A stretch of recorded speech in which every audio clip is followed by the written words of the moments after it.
Camera's ready.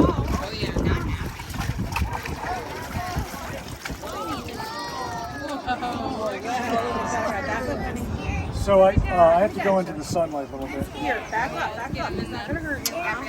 Here, back up. Okay. So it's more than heavy. If you see the pink tongue. Yeah. Okay, that is a built-in beautiful thing in nature called a lure. And they wiggle it, they stick it straight up in the air, wiggle it like a worm. Oh, wow. Have their mouth wide open.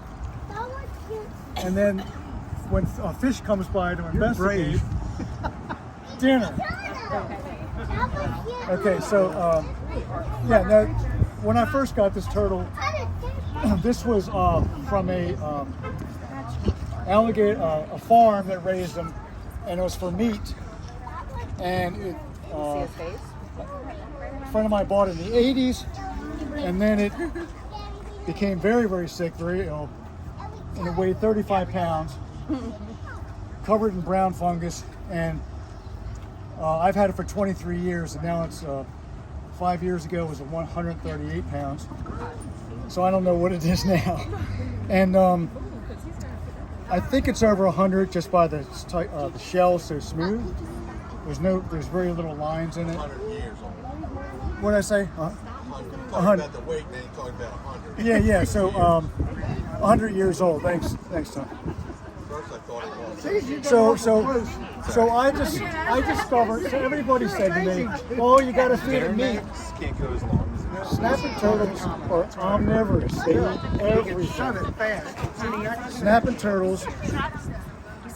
This snapping turtle eats acorns, corn, carrots, red leaf lettuce, Sweet branches, sweet potatoes, branches of mulberry, leaves. It eats a variety of things, and I'm hoping that it'll be around for a long time.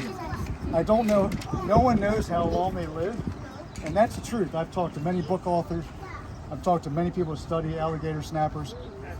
They live in the Mississippi River Valley, and I said, how long do they live? No one knows.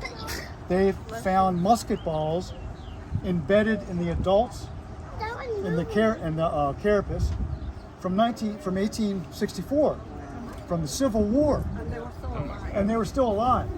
So no one knows how long they live. I'm guessing, this is a wild guess, 200 years. It's just a wild guess. I don't know for sure. Can't believe I'm holding it this long. So this is a male.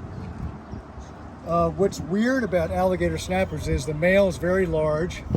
The females stay a lot smaller. It's usually the opposite with other tortoises. Again, these are in need of conservation. As a matter of fact, out of the 350 species or so of tortoises and turtles, over half, up to 60%, are really in trouble. And for a lot of reasons. And No, that's not true. turtles are an important part of nature. They really are. Almost every turtle that hatches out is food for another creature. Bird, snake, mammal, whatever. And that biomass of food is very important in nature. Nature is a self-regulating entity, and if you give it enough space, enough time, it takes care of itself. So the biodiversity aspect, in other words, the different species, the different types of plants and animals, that's how it works. It actually works better the more variety than monocultures or less variety. Does that make sense? And anyway, thank you for being turtle lovers. I had to put him down.